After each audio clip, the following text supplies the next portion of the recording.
Hi all, welcome to once. നമ്മൾ ഇന്ന് ഈ വീഡിയോയിൽ ഡിഫറൻഷ്യൽ ഇക്വേഷൻസിലെ ഒരു സ്പെഷ്യൽ ടൈപ്പ് ഓഫ് ഡിഫറൻഷ്യൽ ഇക്വേഷനെ സോൾവ് ചെയ്യുന്ന ടെക്നിക്കാണ് ഡിസ്കസ് ചെയ്യുന്നത്. നമുക്കറിയാം there are different types of differential equations. ഓരോ ടൈപ്പ് ഡിഫറൻഷ്യൽ ഇക്വേഷൻസിനും അതിൻ്റെതായ രീതിയിലുള്ള മെത്തഡ് ഓഫ് സോൾവിംഗ് ഉണ്ട്. ആ മെത്തേഡിൽ സോൾവ് ചെയ്തെങ്കിൽ മാത്രമേ നമുക്ക് അതിന്റെ സൊല്യൂഷൻ കിട്ടത്തുള്ളൂ. അപ്പോൾ ഇന്ന് നമ്മൾ ഡിസ്കസ് ചെയ്യുന്നത് ഡിഫറൻഷ്യൽ ഇക്വേഷൻസ് വിത്ത് കോൺസ്റ്റന്റ് കോഎഫിഷ്യൻസിനെ സോൾവ് ചെയ്യുന്ന മെത്തേഡാണ്. അപ്പൊ നമുക്ക് ഇനി വീഡിയോയിലേക്ക് പോകാം. അപ്പൊ നമ്മൾ കൺസിഡർ ചെയ്യുന്നത് higher order linear differential equations with constant coefficients. അപ്പൊ മെയിൻ ആയിട്ട് നമ്മുടെ കോഎഫിഷ്യൻസ് ഒക്കെ കോൺസ്റ്റന്റ് ആണ്. അപ്പൊ ഇത് ഏത് ഓർഡറിൽ വേണമെങ്കിലും സെക്കൻഡ് ഓർഡറോ തേർഡ് ഓർഡറിനോ ഒക്കെ ആപ്ലിക്കബിൾ ആണ്. അപ്പൊ ഈ സെക്ഷൻ എന്ന് പറയുന്നത് മെയിൻ ആയിട്ട് ഫോക്കസ് ചെയ്യുന്നത് higher order linear differential equation വിത്ത് കോൺസ്റ്റന്റ് കോഎഫിഷ്യൻസ്. അപ്പൊ അതിനെ സോൾവ് ചെയ്യുന്ന ടെക്നിക്കാണ്. അപ്പൊ എക്സാമ്പിൾസ് കാണിച്ചു തരാം. ഈ ഡിഫറൻഷ്യൽ ഇക്വേഷൻസ് ഒക്കെ നോക്കിക്കഴിഞ്ഞാൽ ഇതിന്റെ ഒക്കെ കോഎഫിഷ്യൻസ് കോൺസ്റ്റൻസ് ആണ്. The coefficients are constants. അപ്പൊ ഇതിന്റെ ഓർഡർ 2 ആണ്, ഡിഗ്രി 1 ആണ്. ഇതും ഓർഡർ 2, ഇത് ഓർഡർ 2 ആണ്, ഇത് ഓർഡർ 2 ആണ്. Usually questions are based on second order. അതുകൊണ്ടാണ് ഞാൻ സെക്കൻഡ് ഓർഡർ, അല്ല ഹയർ ഓർഡർ തേർഡ് ഓർഡർ ഒക്കെ എഴുതാം. ഇവിടെ നോട്ട് ചെയ്യേണ്ടത് കോഎഫിഷ്യൻസ് ഒക്കെ കോൺസ്റ്റൻസ് ആണ്. അപ്പൊ ഈ ടൈപ്പ് ഡിഫറൻഷ്യൽ ഇക്വേഷൻസിനെ സോൾവ് ചെയ്യുന്ന ടെക്നിക്കാണ്. ഇപ്പൊ സ്ക്രീനിൽ കാണുന്നതിന്റെ ഒക്കെ റൈറ്റ് സൈഡ് 0 ആണ്. അതുപോലെ റൈറ്റ് സൈഡ് 0 അല്ലാതെയും വരാം. അപ്പൊ നമ്മൾ ഇപ്പൊ കണ്ട ഇക്വേഷൻസിനെയൊക്കെ നമുക്ക് ഒരു പ്രത്യേക ഫോമാറ്റിൽ എഴുതാൻ പറ്റും. So we can write all higher order differential equations with the constant coefficients can be expressed in the form f dy is equal to x. d എന്ന് പറയുന്ന നമ്മുടെ derivative the operator d by dx ന്റെ notation ആണ് capital D. അപ്പോൾ എല്ലാ differential ഇക്വേഷൻസിനെയും നമുക്ക് f dy equal to x എന്ന് denote ചെയ്യാം. ഇനി ഇതിന്റെ സൊല്യൂഷൻ എന്ന് പറയുന്നത് ചില ഇക്വേഷൻസിൽ റൈറ്റ് സൈഡ് 0 ആണ്. such equations are called homogeneous. if it is not 0 it is non homogeneous equation. നമ്മൾ ജനറൽ ഇക്വേഷൻ കൺസിഡർ ചെയ്യുന്നു. ഇതിന്റെ സൊല്യൂഷൻ എന്ന് പറയുന്നത് solution is y and its solution is given by y equal to cf plus pi. cf എന്ന് പറഞ്ഞാൽ it's complementary function, pi means it's particular integral. നമ്മൾ നേരത്തെ സ്ക്രീനിൽ കണ്ട അതിന്റെ റൈറ്റ് സൈഡ് ഒക്കെ 0 ആണ്. റൈറ്റ് സൈഡ് 0 ആണെങ്കിൽ കുറച്ചും കൂടി ഈസി ആണ്. അതായത് റൈറ്റ് സൈഡ് 0 മീൻസ് x 0 ആണെങ്കിൽ pi വിൽ ബി 0. അപ്പൊ x 0 ആണെങ്കിൽ സൊല്യൂഷൻ എപ്പോഴും y equal to cf മാത്രമേ ഉള്ളൂ. അപ്പൊ ഇതാണ് സൊല്യൂഷന്റെ സ്ട്രക്ചർ. അപ്പം solution is always y equal to cf plus pi. അപ്പം നമുക്ക് സൊല്യൂഷൻ എഴുതണമെങ്കിൽ cf എഴുതണം, pi എഴുതണം. അല്ല റൈറ്റ് സൈഡ് 0 ആണെങ്കിൽ pi 0. ഇനി cf എഴുതാനുള്ള ടെക്നിക്സ്. cf എഴുതുന്നത് ആദ്യം അതിന്റെ ഓക്സിലറി ഇക്വേഷനെ സോൾവ് ചെയ്ത് സൊല്യൂഷൻസ് കണ്ടുപിടിക്കാം. അപ്പൊ ഓക്സിലറി ഇക്വേഷൻ എന്ന് പറയുമ്പോൾ fm equal to 0 എന്ന് വരും. ഇതൊരു m എന്ന് പറഞ്ഞ വേരിയബിളിലുള്ള ഒരു ഇക്വേഷൻ ആണ്. ഈ ഇക്വേഷൻ സോൾവ് ചെയ്യുമ്പോൾ എമ്മിന്റെ വാല്യൂസ് കിട്ടും. സെക്കൻഡ് ഓർഡർ ആണെങ്കിൽ 2 വാല്യൂസ്, തേർഡ് ഓർഡർ ആണെങ്കിൽ 3 വാല്യൂസ്, അങ്ങനെ പോകും. Usually questions are based on second order. അപ്പൊ ഞാൻ സെക്കൻഡ് ഓർഡറിന്റെ റിസൾട്ട്സ് ആണ് എഴുതിയേക്കുന്നത്. എമ്മിന്റെ വാല്യൂസ് m1 m2 ഇവിടെ ഇൻഡിക്കേറ്റ് ചെയ്യുന്നത് m1 m2 are distinct real numbers. അങ്ങനെയാണെങ്കിൽ cf എഴുതേണ്ടത് ഇതാണ്, c1 e raised to m1x plus c2 e raised to m2x. ഇതുപോലെ എമ്മിന് 3 പോസിബിലിറ്റീസ് ഉണ്ട്. First one real and distinct, next repeated real numbers, next complex numbers. അപ്പൊ നമുക്ക് കിട്ടുന്ന solutions ഏതെങ്കിലും ഒരു സെക്ഷനിൽ പെടും. അപ്പൊ ഏതിലാണോ പെടുന്നത് അതിനനുസരിച്ച് അതിന്റെ CFന്റെ ഫോമാറ്റ് ഇവിടെയുണ്ട്. അപ്പൊ ആ ഫോമാറ്റിലൂടെ CF എഴുതുക. അപ്പൊ ഞാൻ ആദ്യത്തെ ഈ ഒരെണ്ണം മാത്രം നോക്കിക്കൊണ്ട്, അപ്പൊ ഇവിടെ എമ്മിന്റെ വാല്യൂസ് m1 m2 ആണെങ്കിൽ CF എഴുതേണ്ടത് ഇങ്ങനെയാണ്. അപ്പൊ അത് ഇല്ലസ്ട്രേറ്റ് ചെയ്യാം. അപ്പൊ കുറച്ചും കൂടി എളുപ്പമാകും. അപ്പൊ ഇവിടുത്തെ ഫസ്റ്റ് ക്വസ്റ്റ്യൻ നോക്കാം. First question, this is a differential equation with coefficients are constants. അപ്പം ഇത് സോൾവ് ചെയ്യാനുള്ള ടെക്നിക്ക് ആദ്യം നമുക്ക് ഇതിനെ ഡിയിലോട്ട് മാറ്റാം. അപ്പം നമ്മുടെ d by dx ആണ് ക്യാപിറ്റൽ D. അപ്പൊ d² by dx square capital D square. അപ്പൊ ഈ equation d²y minus 3dy plus 2y equal to 0. Fortunately it's right side is 0. അപ്പൊ കുറച്ചുകൂടി എളുപ്പമാണ് pi കണ്ടുപിടിക്കേണ്ട. അപ്പൊ ഇതിനെ നമുക്ക് ഒരു y കോമൺ റൈറ്റ് സൈഡിൽ ഔട്ട് സൈഡ് എടുക്കാം. ഇങ്ങനെ എഴുതാം. See, this is in the form function of d into y equal to 0. അപ്പൊ ഇതിന്റെ സൊല്യൂഷൻ എന്ന് പറയുന്നത് its solution is always y equal to cf. General ആയിട്ട് pi ഉണ്ട്, ഹിയർ pi is 0. അപ്പൊ ഇതിന്റെ solution y equal to cf. അപ്പൊ നമ്മൾ CF കണ്ടുപിടിക്കുക. അപ്പൊ നമുക്ക് സൊല്യൂഷൻ വേഗം എഴുതാം. അപ്പൊ ഇതിന്റെ CF കണ്ടുപിടിക്കാൻ ഇതിന്റെ ഓക്സിലറി ഇക്വേഷൻ എഴുതുക. ഓക്സിലറി ഇക്വേഷൻ എഴുതേണ്ടത് ദാണ്ട് ഈ ഡിയിലുള്ള ഫംഗ്ഷൻ നോക്കുക. ആ ഡിയിലുള്ള ഫംഗ്ഷനിൽ ഡിക്ക് എം കൊടുത്തിട്ട് ഡിക്ക് എം കൊടുക്കുമ്പോൾ ദാണ്ട് ഇങ്ങനെയാകുമല്ലോ. wherever you see d you replace d by m. അപ്പൊ കൊടുത്ത് ഈക്വൽ ടു 0. ഇതാണ് നമ്മുടെ ഓക്സിലറി ഇക്വേഷൻ. കണ്ടോ, auxiliary equation F of M equal to 0. എമ്മിലുള്ള ഒരു ഇക്വേഷൻ കിട്ടി. ഇതൊരു ഓക്സിലറി ഇക്വേഷൻ ആണ് ഇതിന്റെ. ഇനി ഈ ഓക്സിലറി ഇക്വേഷനെ സോൾവ് ചെയ്യുക. ഓക്സിലറി ഇക്വേഷനെ സോൾവ് ചെയ്യുമ്പോൾ എമ്മിന്റെ വാല്യൂസ്, ഇവിടുത്തെ എമ്മിന്റെ വാല്യൂസ് പ്രോഡക്റ്റ് 2 സമ്മ് 3. നമ്പേഴ്സ് ഏതൊക്കെയാ? 1 2. ഇതിന്റെ പ്രോഡക്റ്റ് 2 ആണ്, സമ്മ് 3 ആണ്. സോ എമ്മിന്റെ വാല്യൂസ് 1 2. അത് റിയൽ ഡിസ്റ്റിങ്ക്റ്റ് ആണ്. അപ്പൊ നമ്മൾ ഓക്സിലറി ഇക്വേഷൻ എഴുതി, അത് സോൾവ് ചെയ്ത് സൊല്യൂഷൻസ് കണ്ടുപിടിച്ചു. സി എഫ് എഴുതേണ്ടത് C1 e raised to m1x plus C2 e raised to m2x. അപ്പൊ നമ്മുടെ ഇവിടുത്തെ m1 1 ഉം 2 ആണ്. അപ്പം ഇത് 1 ആണ്, ഇത് 2 ആണ്. ഇതാണ് അതിന്റെ സി എഫ് എഴുതാം. C F is C1 e raised to 1x, that is x, plus C2 e raised to 2x. Therefore, its solution is y equal to C1 e raised to x plus C2 e raised to 2x. ഇതാണ് ഇതിന്റെ solution. Second order equation solve ചെയ്യുമ്പോൾ അതിന്റെ general സൊല്യൂഷനിൽ 2 arbitrary constant ഉണ്ടായിരിക്കും. അതാണ് C1 C2. C1 C2 കിട്ടുന്നതിന് വേണ്ടി ചിലപ്പോൾ നമ്മുടെ ക്വസ്റ്റ്യൻസിൽ ഏതെങ്കിലും ബൗണ്ടറി കണ്ടീഷനോ ഇനിഷ്യൽ കണ്ടീഷനോ തന്നിരിക്കും. അപ്പോൾ അത് യൂസ് ചെയ്ത് you find C1 and C2. അപ്പോൾ ഇതാണ് ടെക്നിക്. അപ്പം But for solving such equations, first you write the auxiliary equation, you solve the auxiliary equation, you find its values, then the nature of the solution of m values we can write CF. If the m values are real and distinct, say m1 m2, then CF is ഇത് ഓർത്ത് വെച്ചിരിക്കണം. C1 e raised to m1x plus C2 e raised to m2x. If the values are repeated, suppose the repeated value is m1, then C1 is C1 plus C2x into e raised to m1x. ഇനി അടുത്ത complex numbers. We know complex numbers occur in conjugate pairs. അപ്പം നമുക്ക് ഒരു alpha plus I beta solution ആണെങ്കിൽ ഉറപ്പായിട്ടും alpha minus I ബീറ്റയും solution ആയിരിക്കും. അപ്പം നമ്മുടെ കോംപ്ലക്സ് സൊല്യൂഷൻ വരുന്നത് alpha plus or minus I beta ഫോമാറ്റിലാണ്. അപ്പൊ ഇങ്ങനെ കോംപ്ലക്സ് സൊല്യൂഷൻ കിട്ടിക്കഴിഞ്ഞാൽ സൊല്യൂഷൻ സി എഫ് എഴുതേണ്ട ടെക്നിക് ഇതാണ്. E raise to alpha X into C1 cos beta X plus C2 sine beta X. ഇതാണ് എഴുതുക. അപ്പൊ ഇത് സ്ട്രക്ചർ ഓർത്ത് വെച്ചിരിക്കുക, അതിനനുസരിച്ച് സൊല്യൂഷൻ എഴുതുക. സോൾവ് ചെയ്യുന്ന ടെക്നിക്സ് നോക്കിക്കോ. സെക്കൻഡ് ക്വസ്റ്റ്യൻ കൺസിഡർ ചെയ്യുക. സെക്കൻഡ് ക്വസ്റ്റ്യനെ നമുക്ക് ആദ്യം ഡിയിലോട്ട് കൺവേർട്ട് ചെയ്യാം. So d² minus 8d plus 16 into y common ആയിട്ട് കിട്ടും ഈക്വൽ ടു 0. ഇതിന്റെ ഓക്സിലറി ഇക്വേഷൻ എന്ന് പറഞ്ഞു കഴിഞ്ഞാൽ ദാണ്ടെ ഇവിടെ m കൊടുക്കാം. m² minus 8m plus 16 equal to 0. ഇത് സോൾവ് ചെയ്യുക. എമ്മിന്റെ വാല്യൂസ് പ്രോഡക്റ്റ് 16 കിട്ടണം, സമ്മ് 8 കിട്ടണം. നമ്പേഴ്സ് പ്രോഡക്റ്റ് 16, സമ്മ് ഇപ്പൊ 4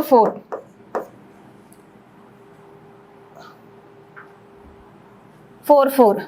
സോ ദ സൊല്യൂഷൻ ഈസ്, അപ്പൊ എമ്മിന്റെ വാല്യൂസ് റിപ്പീറ്റഡ് ആണ്. അപ്പൊ നമ്മുടെ സി എഫ് എന്ന് പറയുന്നത് C1 plus C2x e raised to 4x. Therefore, solution y equal to CF. Y equal to CF എന്ന് പറയുമ്പോൾ solution is C1 plus C2x into e raised to 4x. ഇതാണ് നമ്മുടെ solution. എളുപ്പമായില്ലേ? Next this question. ഇത് solve ചെയ്യാൻ ആദ്യം അതിന്റെ auxiliary equation എഴുതുക. ഇത് നോക്കി you can write its auxiliary equation. See auxiliary equation 4m² minus 4m plus 1 equal to 0. ഇതാണ് ഇതിന്റെ ഓക്സിലറി ഇക്വേഷൻ. ഇത് സോൾവ് ചെയ്യാം. ഇത് സോൾവ് ചെയ്യാൻ ഈ m² ഇത് സോൾവ് ചെയ്ത് എമ്മിന്റെ വാല്യൂസ് എഴുതുക. ഇതിന്റെ എമ്മിന്റെ കോഎഫിഷ്യന്റ് m² കോഎഫിഷ്യന്റ് 1 ആക്കണം. 1 ആക്കുമ്പം നമുക്ക് m² മൈനസ് m പ്ലസ് 1/4. അപ്പൊ ഇവിടുന്ന് നമുക്ക് നമ്പേഴ്സ് കണ്ടെത്താം. Product 1/4, sum 1. നമ്പേഴ്സ് ഏതൊക്കെയാ? 1/2, 1/2. See, its product is 1/4 and their sum is 1. So the solution of this equation are half. So what is its solution? Y equal to C1 plus C2x e raised to half x. If you have a good practice, then you can easily answer by escaping few steps. Next question. From here, auxiliary equation is m² plus 4m plus 5 equal to 0. You find two numbers whose product is 5 and sum is 4. Sum is -4. Sum -4. It's too difficult, so you try to solve it. M in the values -b plus or minus root b square minus 4ac by 2. That is -4 plus or minus, here -4, it is 2i by 2. So m values are -2 plus or minus I. Values of m are -2 plus I, -2 minus I. So what is CF? CF is, see, this is in the form alpha plus or minus I beta. Alpha plus or minus I beta. Alpha is -2 with the beta 1. So solution is e raised to alpha x c1 cos beta x plus c2 sin beta x. Beta is 1. See, this is our solution y. Y is equal to e raised to -2x into c1 cos x plus c2 sin x. This is the solution. Next, നമ്മൾ നേരത്തെ ചെയ്തതിന്റെ ഒക്കെ right side 0 ആണ്. So there is no PI calculation. Next ഇനി right side 0 അല്ലാത്തത് നോക്കാം. ഈ right side 0 അല്ലാതെ വരുമ്പോൾ റൈറ്റ് സൈഡ് എക്സ്പൊണൻഷ്യൽ ഫംഗ്ഷൻ, പിന്നെ സൈൻ AX, കോസ് AX അല്ലെങ്കിൽ പോളിനോമിയൽ, ഈ 3 ടൈപ്പേ വരാറുള്ളൂ. ഈ സൈനും കോസും ഒരേ പാറ്റേണിലാണ് ചെയ്തു പോകുന്നത്. അപ്പം നമുക്ക് കൺസിഡർ ചെയ്യാം exponential, trigonometric function, sine, cos or polynomial. അപ്പം അതിലെ ക്വസ്റ്റ്യൻസ് ആണ്. അതിലൊരു ക്വസ്റ്റ്യൻ ആണ്. അപ്പം ഇത് സോൾവ് ചെയ്യാൻ, അപ്പം ഇതിന്റെ സൊല്യൂഷൻ എന്ന് പറയുന്നത് y equal to CF plus PI. ഇതിന്റെ സൊല്യൂഷൻ ഇതാണ്. First you find the CF. For finding the CF, you write the auxiliary equation. Here auxiliary equation is m square minus 6m plus 9 equal to 0. So m value, you find two numbers whose product is 9 and sum is 6. So the numbers are 3, 3. Numbers are 3, 3. Yes, so CF is C1 plus C2x e raised to 3x. See, this is our CF. Next, we have to find PI. See, its solution is y equal to CF plus PI. Next, method of finding PI when the right side is e raised to x. അപ്പോൾ നമ്മുടെ ഇക്വേഷൻ്റെ right side e raised to x ആണ്. അപ്പോൾ ഇതിൻ്റെ PIയുടെ equation ഇതാണ്. PI എന്ന് പറയുന്നത് e raised to ax by fd. ഇനി ഇവിടുത്തെ operation you replace D by A. ഈ ഡി എ ആയിട്ട് റീപ്ലേസ് ചെയ്യുക. So denominator is F of A. If F A not equal to 0, F A equal to 0 ആണെങ്കിൽ ഇത് valid അല്ല. If F A not equal to 0, see this is our PI. If F A is 0, F A 0 ആണെങ്കിൽ ഇതിന്റെ PI എന്ന് പറയുന്നത് x e raised to ax by f dash a ആണ് ഇതിന്റെ PI. ഇത് ഓർത്ത് വെച്ചേക്കാൻ. എഫ് എ 0 ആണെങ്കിൽ നമ്മൾ ഇവിടെ ചെയ്യേണ്ടത്, you introduce a X in the numerator followed by taking derivative of the denominator. Denominator F dash D.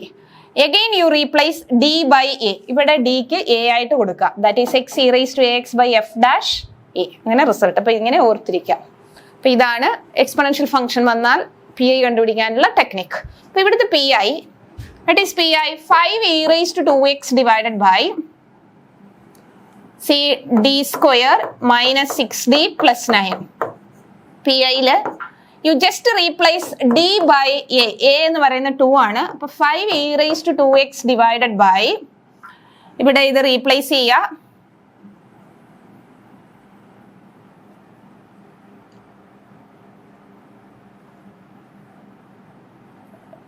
d2. 4 minus 12 plus 9. That is 5 e raised to 2x divided by 1.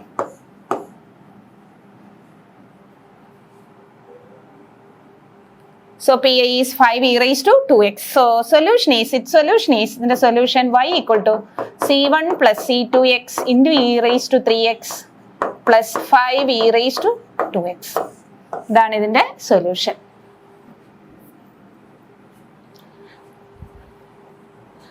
ഈ question answer ചെയ്യാം. ഇതിന്റെ right side e raised to 3x ആണ്. അപ്പൊ ഇതിന്റെ solution y എന്ന് പറയുന്നത് CF plus PI ആണ്. C F നിങ്ങൾക്ക് ഈസി ആയിട്ട് കാൽക്കുലേറ്റ് ചെയ്യാൻ പറ്റും. സി എഫ് എന്ന് പറയുമ്പം ഓക്സിലറി ഇക്വേഷൻ സോൾവ് ചെയ്യുക. M values 3 3. പഴയ ക്വസ്റ്റ്യൻ തന്നെയാണ്. So C F C1 plus C2x e raised to 3x. CF okay. Next PI. PI is e raised to 3x divided by d square minus 6d plus 9. See, if it is exponential, you just replace d by a. So we have to replace d by 3, 9 minus 18 plus 9. See, the denominator is 0. Denominator is 0. So here this technique fails. In such situation, you introduce an x in the numerator followed by taking derivative of the denominator. Derivative of the denominator is 2d x e raised to 3x divided by 2d minus 6. Next again you replace d by a. A is 3. Answer x e raised to 3x divided by 6 minus 6. 6 sorry, a is 6 minus 6, it's again 0. Again fails. See, in such situation, again you introduce an x in the numerator. Previously we have an x, so now it becomes x square e raised to 3x divided by derivative of its denominator, it is 2.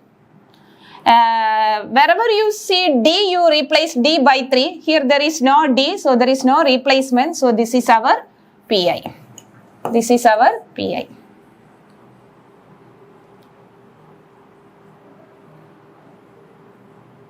So solution is y equal to CF. Our solution CF plus PI. This is our solution. Next question is, see, in the next question, it is d square y by dx square plus 4y equal to sine 3x. Here right side is the trigonometric function sine 3x. Sine 3x.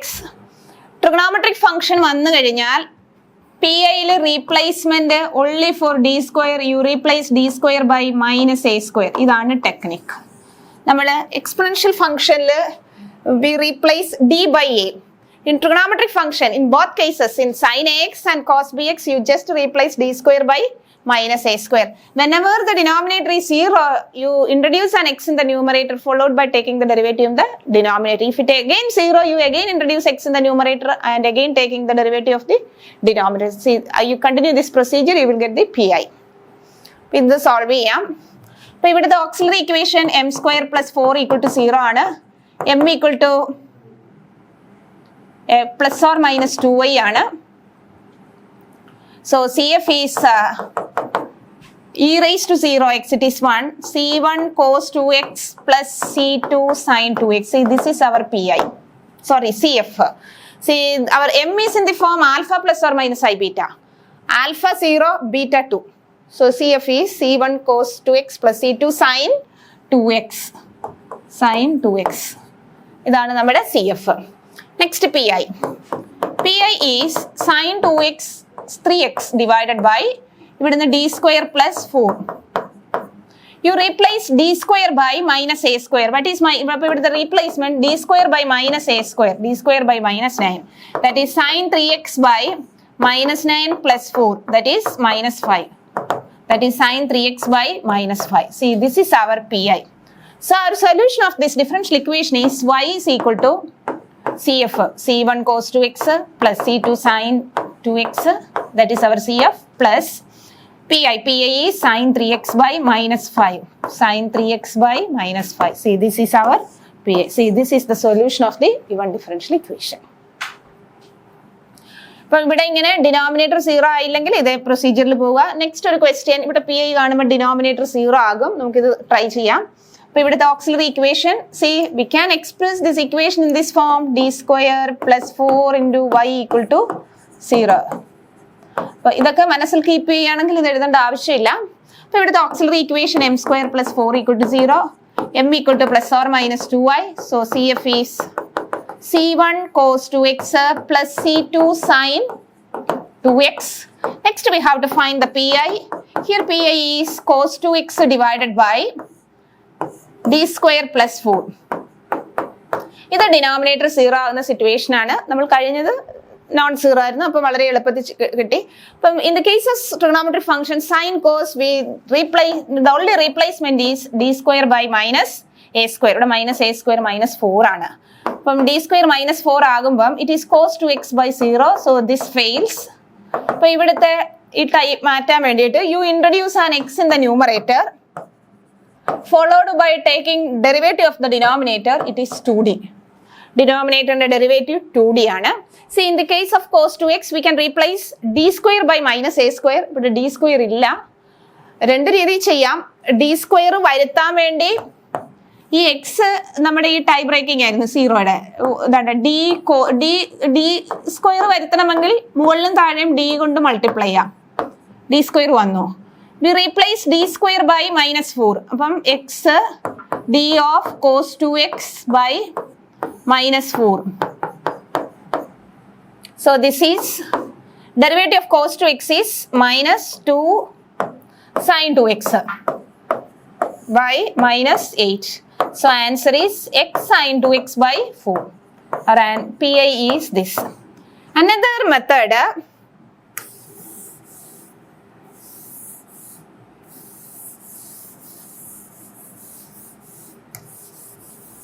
നമ്മൾ P I കണ്ടുപിടിച്ചപ്പോൾ എന്താണ് ഇവിടം വരെയാ വന്നത്? X cos 2x by 2d.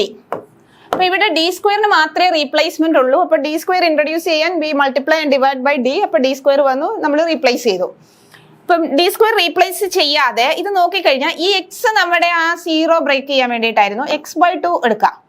ഈ d എന്ന് പറഞ്ഞാൽ derivative differential operator ആണ്. അപ്പൊ 1 ബൈ ഡിയോ ഇന്റഗ്രൽ ഓപ്പറേറ്റർ ആണ്. അപ്പം ഇതെന്ന് പറഞ്ഞു കഴിഞ്ഞാൽ integral cos 2x. What is integral cos 2x? sin 2x by 2. See, both answers are same. So this is our PI. അപ്പം നമുക്ക് ഇതിനെ സോൾവ് ചെയ്യാനായിരുന്നു. അപ്പൊ its solution is, what is its solution? y equal to cf plus pi. നമുക്ക് നേരത്തെ തന്നെ cf കിട്ടിയിട്ടുണ്ട്. c1 cos 2x plus c2 sin 2x. See, our PI is x sin 2x by 4.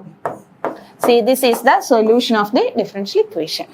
അപ്പൊ ഇതുപോലെ ഡിഫറൻഷ്യൽ ഇക്വേഷൻ വിത്ത് constant coefficients നോക്കിയിട്ട് suitable ആയിട്ട് answer ചെയ്യുക. അപ്പൊ അതിന് മെയിൻ ആയിട്ട് വരുന്നത് നമ്മൾ ഓക്സിലറി ഇക്വേഷനെ സോൾവ് ചെയ്യുക. അതിന്റെ സൊല്യൂഷന്റെ നേച്ചർ അനുസരിച്ച് ഇതുപോലെയാണ് സൊല്യൂഷൻ എഴുതുക. ഇനി നമുക്ക് ഗേറ്റ് എക്സാമിന് ചോദിച്ചിട്ടുള്ള ഒന്ന് രണ്ട് ക്വസ്റ്റ്യൻ ആൻസർ ചെയ്യാം. U consider this question. For the ordinary differential equation, d square x by dt square minus 5 dx by dt plus 6x equal to 0 with initial conditions. ഈ initial conditions of bound initial ഇവിടെ 0 ആണ് തന്നിരിക്കുന്നത്, t 0 ആയിട്ടാണ്. അപ്പൊ initial conditions, ഈ conditions തരുന്നത് ഇതിനെ solve ചെയ്യുമ്പോൾ ഇതൊരു സെക്കൻഡ് ഓർഡർ ഡിഫറൻഷ്യൽ ഇക്വേഷൻ ആണ്. So it solution contains 2 arbitrary constants. For getting the 2 arbitrary constants U apply these conditions. അപ്പൊ അത് അപ്ലൈ ചെയ്യുമ്പോൾ നമുക്ക് ആർബിട്രറി കോൺസ്റ്റൻസ് കിട്ടും. അപ്പൊ സൊല്യൂഷൻ എത്രയാണെന്നാണ് ചോദിച്ചത്. അപ്പൊ ഇതൊരു സെക്കൻഡ് ഓർഡർ ആണ്, അതിന്റെ 2 ആർബിട്രറി കോൺസ്റ്റൻസ് വരും. അപ്പൊ ഇവിടെ നോക്കിക്കഴിഞ്ഞാൽ ആർബിട്രറി കോൺസ്റ്റൻസ് ഒക്കെ കറക്റ്റ് ആയിട്ട് കണ്ടുപിടിച്ചിട്ടുണ്ട് ഈ കണ്ടീഷൻ യൂസ് ചെയ്തിട്ട്. നമുക്കിത് ആൻസർ ചെയ്യാം. നമുക്ക് തന്നിരിക്കുന്ന ഡിഫറൻഷ്യൽ ഇക്വേഷൻ ഇതാണ്. You solve this differential equation with these conditions. അപ്പൊ നമുക്ക് ആദ്യം ഇതിനെ സോൾവ് ചെയ്യാം. ഇതിനെ സോൾവ് ചെയ്യാൻ വേണ്ടി നമുക്ക് ഇവിടുത്തെ ഓപ്പറേറ്റർ d by dt നമുക്ക് ക്യാപിറ്റൽ d എന്ന് കൊടുക്കാം. അപ്പൊ നമ്മുടെ equation d square X minus 5 dx plus 6x equal to 0. That is d square minus 5d plus 6 into x equal to 0. Here capital d is d by dt. അപ്പൊ നമ്മുടെ ഇവിടുത്തെ solution എന്ന് പറയുന്നത് solution x ആണ്. x is a function of t ആയിട്ടാണ് ഇതിന്റെ solution കിട്ടുക. അപ്പൊ ഈ ക്വസ്റ്റ്യൻ നോക്കിക്കഴിഞ്ഞാൽ റൈറ്റ് സൈഡ് 0 ആണ്. So we know it solution is ഇവിടെ x ആവാം. Solution x equal to CF. ഇതാണ് ഇതിന്റെ സൊല്യൂഷൻ. അപ്പൊ so we have to write it CF. For getting CF, you solve the auxiliary equation. See, ഇവിടെ auxiliary equation എഴുതാൻ wherever you see d, you replace d by m. So auxiliary equation is m square minus 5m plus 6 equal to 0. ഇതിനെ solve ചെയ്തതിന്റെ solution കണ്ടുപിടിക്കുക. You find two numbers whose product is 6 and sum is 5. The numbers are 3 and 2. 3 into 2, 6. Their sum 5. So the numbers are 3 and 2. The m equal to 3, 2. So its CF is, what is its CF? C1 e raised to 3x plus C2 e raised to 2x. sorry, here d is d by dt. അപ്പോൾ x equal to, അപ്പം നമ്മളിവിടെ solution എഴുതുമ്പം t ആണ് കൊടുക്കേണ്ടത്. അപ്പം നമ്മുടെ solution x equal to c1 e raised to 3t plus c2 e raised to 2t. ഇനി ഈ കണ്ടീഷൻസ് യൂസ് ചെയ്ത് c1 c2 കണ്ടുപിടിക്കാം. കാരണം നമ്മൾ ഇതിന്റെ ചോയ്സ് ആൻസേഴ്സ് നോക്കുക. ആൻസേഴ്സിൽ e raised to 2t e raised to 3tയുടെ ലീനിയർ കോമ്പിനേഷൻ ആണ്. എന്താണ് e raised to 3t e raised to 2t, അതിന്റെ ലീനിയർ കോമ്പിനേഷൻ ആണ് നമ്മുടെ ആൻസേഴ്സ്. അതിന് സ്യൂട്ടബിൾ c1 c2 കണ്ടുപിടിക്കാം.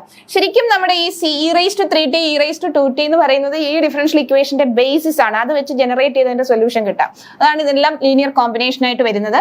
നമുക്ക് ഈ കണ്ടീഷൻ അപ്ലൈ ചെയ്യാം. Given x0 equal to 0. So x0 you put t equal to 0. t കാണുന്നിടത്തൊക്കെ 0 കൊടുക്കുക. e raised to 0 1 c1 plus c2. അത് c1 plus c2 is 0. c1 plus c2 is 0. അടുത്ത derivative എടുക്കാം. ഇതിന്റെ derivative dx by dt. dx by dt is 3c1 e raised to 3t plus 2c2 e raised to 2t. dx by dt at t equal to 0 is t ക്ക് 0 എടുക്കുമ്പോൾ 3c1 plus 2c2. It is given as 10.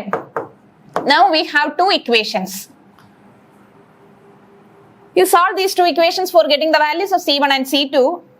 അപ്പോൾ ഈ രണ്ട് equations ഉണ്ട്. ഞാനിപ്പോൾ ഇതിനെ 3 കൊണ്ട് multiply ചെയ്യുന്നു, എന്നിട്ട് സബ്ട്രാക്ട് ചെയ്യുന്നു. അപ്പോൾ c2 is equal to, ഇതിനെ 3 കൊണ്ട് മൾട്ടിപ്ലൈ ചെയ്യുന്നു എന്നിട്ട് സബ്ട്രാക്ട് ചെയ്യുന്നു. Minus c2 equal to 10. So c2 is minus 10. c2 minus 10 ആണെങ്കിൽ c1 is 10. So our solution is x equal to 10 e raised to 3t minus 10 e raised to 2t.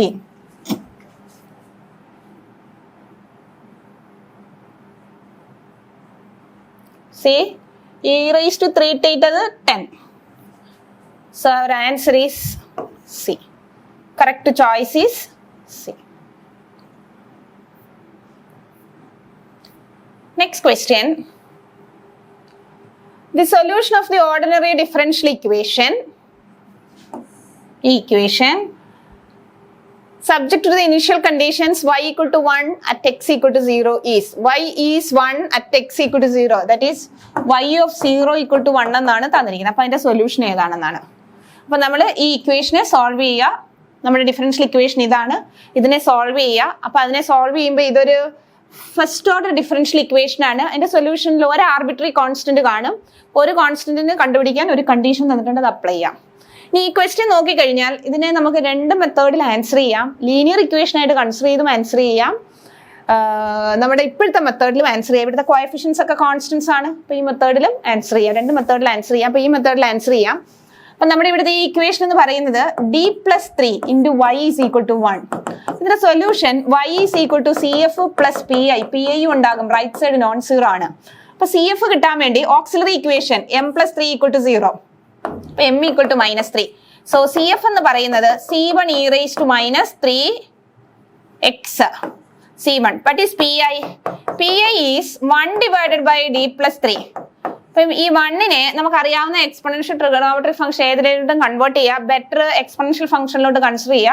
ഈ 1 എന്ന് പറഞ്ഞാൽ e raised to 0x ആണ്. It is 1. അപ്പൊ e raised to 0x by d+3. അപ്പൊ U replace d by 0. e raised to 0x by d ക്ക് 0 എടുക്കുമ്പോൾ 3. e raised to 0 1 ആണ്. So answer is 1/3. So it solution is y is equal to c1 e raised to -3x plus 1/3. ഇതാണ് നമ്മുടെ ഈ differential ഇക്വേഷന്റെ solution. നമ്മുടെ question, the solution of the differential equation with respect to this condition. അപ്പൊ നമ്മുടെ solution ഏതാണെന്ന് identify ചെയ്യേണ്ടത്. നമ്മൾ സൊല്യൂഷൻ ഇവിടം വരെ ഐഡന്റിഫൈ ചെയ്തു. ഈ സൊല്യൂഷനിൽ ഒരു ആർബിട്രറി കോൺസ്റ്റന്റ് ഉണ്ട് c1 e raised to 3x. c1 correct ആയിട്ട് കണ്ടുപിടിച്ചാൽ മതി. ഇവിടുന്ന് നമുക്ക് ആൻസർ ഗസ് ചെയ്യാം. നമുക്കിപ്പോ കിട്ടിയ answer c1 e raised to -3x plus 1/3 ആണ്. അപ്പൊ നമ്മുടെ കോൺസ്റ്റന്റ് ടേം 1/3 ആണ്. കോൺസ്റ്റന്റ് ടേം ഇവിടെ 1/3 ഉണ്ട്. ഇത് 3/5 ആണ്. Not possible. ഇപ്പൊ രണ്ടെണ്ണം ഉണ്ട്. ഈ രണ്ടെണ്ണത്തിൽ ഏതാണെന്ന് സെലക്ട് ചെയ്യണം. നമ്മുടെ solution C1 e raised to -3x അല്ലേ? C1 e raised to -3x. അപ്പൊ ഇവിടുന്ന് സൊല്യൂഷൻ ഇത് കണ്ടുപിടിക്കാതെ തന്നെ നമുക്ക് സൊല്യൂഷനിൽ എത്തിച്ചേരാം. e raised to -3x ആണ്. ഇത് e raised to -x/3. അപ്പൊ ഇത് സൊല്യൂഷൻ അല്ല. So the solution correct answer is this one. നമുക്ക് ഡയറക്റ്റ് ആയിട്ട് കംപ്ലീറ്റ് ചെയ്യാം. കംപ്ലീറ്റ് ചെയ്യാതെ ഇവിടെ ഗസ് ചെയ്തു. അപ്പൊ ഇവിടെ തന്നിരിക്കുന്ന y equal to 1 at x equal to 0. That is y of 0 is 1 എന്നാണ്. അപ്പൊ y of 0 കണ്ടുപിടിക്കാം. y of 0 is you put x equal to 0. C1 plus 1/3 is 1. So what is C1? C1 is 1 minus 1/3 which is 2/3. So our solution is 2/3 e raised to -3x plus 1/3. ഇതാണ് നമ്മുടെ solution. See, this is our solution. അപ്പോൾ ഈ സെക്ഷനിൽ നിന്നും ഗേറ്റിന്റെ question പേപ്പറിൽ questions കാണും. അപ്പോൾ differential equations with constant coefficients solve ചെയ്യാൻ ഈ ടെക്നിക്സ് ഒക്കെ അറിഞ്ഞു കഴിഞ്ഞാൽ വളരെ ഈസി ആയിട്ട് നമുക്ക് ആ ക്വസ്റ്റ്യൻസ് ഒക്കെ ഹാൻഡിൽ ചെയ്ത് കറക്റ്റ് ആൻസറിൽ എത്തിച്ചേരാൻ പറ്റും. ഇനി ഇതുപോലെ ടോപ്പിക്സുമായിട്ട് അടുത്ത വീഡിയോയിൽ കാണാം. Thank you all.